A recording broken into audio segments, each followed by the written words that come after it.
Assalamualaikum Pak Rizal. Waalaikumsalam Pak Febri. Ya, sesuai janji kita kemarin, kita akan berbincang sebentar nih. Ya, siap. Baik Pak Rizal, sesuai janji kemarin bahwa Pak Rizal akan berdiskusi dengan saya terkait coaching yang akan menggunakan alur kita. Nah, untuk itu ketika akan melakukan coaching dengan Coach Pak Rizal dan saya akan menjadi pengamat ya, atau observasi. Nah, nanti kita akan memakai 4 kriteria ini, yaitu dari kurang baik, kemudian cukup baik, baik dan sangat baik. Nah, pada proses coaching nanti apa yang ingin Pak Rizal kembangkan? Yang akan saya kembangkan Pak Febri terkait dengan kompetensi coaching, tentunya memberikan kehadiran penuh, menjadi pendengar yang aktif dan memberikan pertanyaan yang berbobot. Baik, dari ketiga kompetensi yang Bapak sebutkan tadi, secara spesifik mana kompetensi yang akan Bapak terapkan? Ya. Dari ketiga kompetensi itu tentunya yang paling spesifik adalah memberikan pertanyaan berbobot agar saya dapat menggali informasi dan mengantarkan coach saya untuk menemukan ide-ide baru menyelesaikan masalah ini. Baik Pak Rizal, semuanya telah saya catat. Berarti untuk mengetahui apa yang Pak Rizal telah capai, yang diharapkan dalam pengembangan kompetensi coaching. Nah, kapan akan dilaksanakan proses coachingnya? Ya, kebetulan Pak Febri, hari ini saya sudah janjian dengan coach saya, Pak Habib. Ya, setelah insya Allah dalam 1 hari ini, nanti saya kabarikan. Atau mungkin jangan pulang dulu Pak Febri. Oh iya. Nah, baik, nanti saya akan jadi observer dalam pelaksanaan coaching ini. Oh ya, siap Pak Febri, terima kasih banyak. Ya, Semoga kegiatan coaching saya lancar. ya. Nanti dikabari saya untuk bisa melakukan observer. Siap. Siap.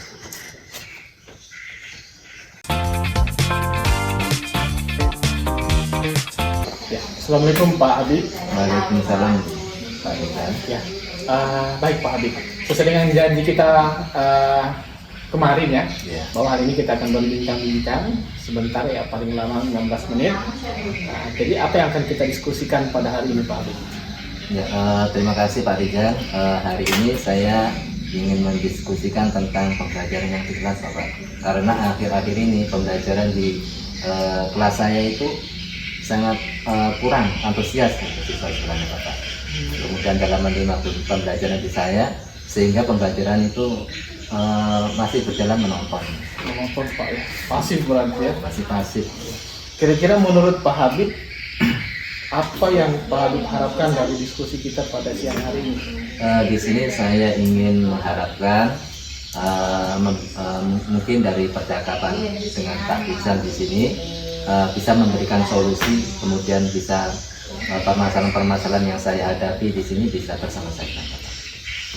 Ya, semoga ya Pak Habib ya, mari kita diskusi menyelesaikan masalah Pak Habib ini. Menurut Pak Habib, hal apa yang membuat murid tadi kurang antusias Pak Habib kira-kira dalam pembelajaran? Kalau dalam pembelajaran saya di kelas itu Bapak, hal yang menyebabkan itu murid-murid kurang antusias itu yang pertama, pembelajaran saya itu masih monoton Bapak. Mungkin saya sering menggunakan ceramah, sehingga siswa-siswa itu juga belum saya libatkan dalam proses pembelajaran. Kemudian juga saya juga dominan dalam berbicara. Kemudian mungkin juga pembelajaran itu sangat membosankan Bapak untuk murid. Berarti di sini saya tarik garis merahnya, pembelajaran yang monoton Pak ya. Ya. Ya, dari pembelajaran yang monoton tadi Pak, tentu kita perlu perubahan. Kira-kira apa yang dapat membuat murid antusias lagi Pak dalam pembelajaran? Pembelajaran murid-murid mungkin memerlukan pembelajaran yang menyenangkan, kemudian juga melibatkan murid dalam pembelajaran, mungkin juga memerlukan media-media yang bisa menarik minat siswa tersebut. Ya, saya sangat setuju Pak dengan ide Pak Habib bahwa memang kita perlu menghadirkan pembelajaran yang menyenangkan, yang menarik untuk mengajak murid tadi tertarik dengan pembelajaran yang kita buat. Menurut Pak Habib, kira-kira apa yang bisa membuat murid-murid tadi senang Pak dan tidak bosan? Lebih spesifik lagi Pak Habib, model pembelajaran yang seperti apa? Oh ya, baik. Menurut saya pembelajaran yang menyenangkan itu adalah pembelajaran yang melibatkan murid secara langsung, kemudian pembelajaran yang melibatkan lingkungan sekitar, Bapak. Mungkin juga kalau masalah misalkan dalam pembelajaran itu juga kita kaitkan dengan teknologi internet seperti itu. Kemudian juga kita bisa membuat media interaktif Ya, itu yang telah dibuat oleh rekan-rekan guru yang lain, kita juga bisa memanfaatkan itu, Pak. diadaptasi Pak ya. Ya. Ya. Saya ingin menggali lebih dalam lagi Pak Habib. Selama ini Pak Habib di dalam pembelajaran menggunakan sumber belajar apa saja? Kalau selama ini itu saya menggunakan hanya buku teks, Buku Pak ya, ya, buku yang ada di sekolah itu buku guru saja. buku guru berarti ya. Kira-kira dari hasil pemikiran Pak Habib ya, atau juga dari hasil observasi Pak Habib, ada tidak sumber belajar yang bisa Pak Habib gunakan selain buku? Kalau saya sepengetahuan saya yang sudah saya pelajari itu memang banyak sumber-sumber yang bisa digunakan dalam proses pembelajaran, Bapak. Mungkin saya nanti akan menggunakan sumber-sumber tersebut agar pembelajaran di kelas siswa itu juga bisa tertarik, minat belajarnya juga bisa meningkat gitu, Bapak. Contohnya saya menggunakan media yang ada di internet gitu, Bapak. Salah satunya adalah video, kemudian membuat PPT, juga bisa menggunakan Canva. Tanpa Pak ya? Ya, Canva salah satunya karena sekarang itu hit sekali, Bapak. Iya, viral. Canva. Mungkin siswa-siswa sekarang juga sudah bisa menggunakan Canva. Ya, betul sekali Pak Habib. Jadi memang kalau kita menggunakan media-media interaktif itu dapat meningkatkan antusias murid dalam pembelajaran. Ya, ini banyak sekali sudah praktik-praktik baiknya. Ya, kita lanjut Pak Habib ya. Jadi sekarang apa rencananya Pak Habib untuk menyelesaikan masalah tadi? Dari ide-ide tadi kita integrasikan ke perencanaan. Apa rencananya Pak Habib? Nah, yang pertama saya itu akan merancang pembelajaran yang menyenangkan dengan menggunakan berbagai sumber, yaitu kemudian juga menggunakan media-media dalam proses pembelajaran, misalkan YouTube, bisa PPT, kemudian juga saya juga bisa menggunakan sumber belajar, yaitu membuat sendiri bahan ajarnya. Gitu. Coba. Ya, ini bagus sekali nih, Pak. Rencananya Pak Habib ini luar biasa. Mudah-mudahan ini berhasil dan konsisten Pak ya. Nah ini tentu murid akan antusias nanti untuk pembelajaran. Terakhir Pak, kira-kira apa komitmennya Pak Habib terhadap rencana Pak Habib tadi? Nah, komitmen saya untuk selalu yaitu membuat rencana pembelajaran yang menyenangkan dengan menggunakan berbagai sumber belajar, kemudian juga menggunakan metode pembelajaran yang beragam, kemudian saya juga sesuaikan dengan kondisi sekolah yang ada di sekolah saya. Ini bagus sekali nih Pak Habib. Saya sangat mendukung juga ya terkait dengan rencananya Pak Habib ini akan menghadirkan media-media pembelajaran interaktif. Mudah-mudahan ini berjalan lancar. Saya berharap ada waktu berdiskusi lagi dengan Pak Habib terkait dengan hasil Pak. Saya tertarik dengan hasilnya juga. Nah, dan harapannya semua sesuai dengan harapan kita Pak Habib ya.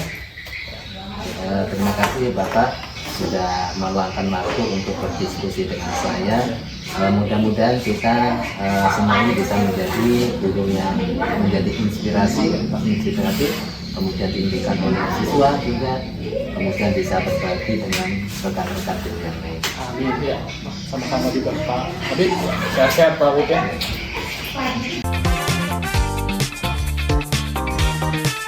Baik Pak Rizal, tadi kan sudah melaksanakan coaching ya Bapak? Iya. Bagaimana hasilnya Pak? Alhamdulillah hasilnya baik Pak Febri. Jadi kunci saya tadi itu sudah menemukan mampu menggali ide dan menemukan solusi-solusi dari masalah ini. Alhamdulillah. Baik Bapak, kita langsung saja bahas terkait dengan analisis ketercapaian kompetensi yang sudah Bapak lakukan dan disampaikan pada awal perbincangan kita. Siapa? Nah, itu apa kira-kira yang sudah Pak Rizal lakukan untuk mencapai ketercapaian indikator yang sudah disebutkan sebelumnya? Alhamdulillah tadi pada diskusi dengan kunci saya sudah menghadirkan diri saya secara penuh. Kemudian saya juga menjadi pendengar yang aktif, menatap mata kunci saya, memberikan respon. Kemudian juga saya memberikan pertanyaan yang berbobot dengan harapan tadi untuk menggali ide-ide dan potensi yang ada dari kunci saya. Baik Pak Rizal, setelah saya observasi memang Pak Rizal sudah melakukan proses coaching dengan bagus, di mana di situ ada alur tirtanya jelas, kemudian juga proses Bapak mendengarkan dengan baik, kemudian juga bisa memberikan pertanyaan yang berbobot. Terima kasih Pak Febri sudah menyampaikan penilaian saya tadi selama proses coaching. Baik, begini Pak Rizal, selanjutnya apa kira-kira langkah dari Pak Rizal untuk mengembangkan kompetensi dalam memberikan pertanyaan yang berbobot? Ya. Mungkin yang pertama saya lakukan ya, karena saya tadi sebagai coach, maka tentu akan merefleksi diri saya dulu, melihat apa yang sudah baik dan apa yang perlu diperbaiki. Nah, yang perlu diperbaiki ini tentunya akan saya perbaiki dengan mencari referensi belajar yang lebih dalam. Oke, sangat bagus Pak Rizal. Nah, untuk itu kapan kira-kira rencananya Pak Rizal mencari referensi tersebut? Ya, karena coaching ini juga akan saya terapkan di sekolah Pak. Mungkin dalam waktu dekat saya akan sudah mulai mencari referensi belajar, entah itu di PNM atau di modul-modul yang tersedia Pak Febri. Bagus sekali Pak Rizal, berarti banyak sumber yang bisa jadi referensi Pak Rizal. Nah, kira-kira kapan lagi bisa kita jadwalkan untuk bertemu supaya saya juga bisa tahu progres perkembangan dari Pak Rizal? Ya, mungkin setiap akhir pekan Pak, hari Sabtu saya itu ada free. Saya juga berharap Pak Febri bisa membantu saya melihat proses coaching saya di sekolah. Oke Pak Rizal, terima kasih Pak Rizal. Sama-sama Pak Febri.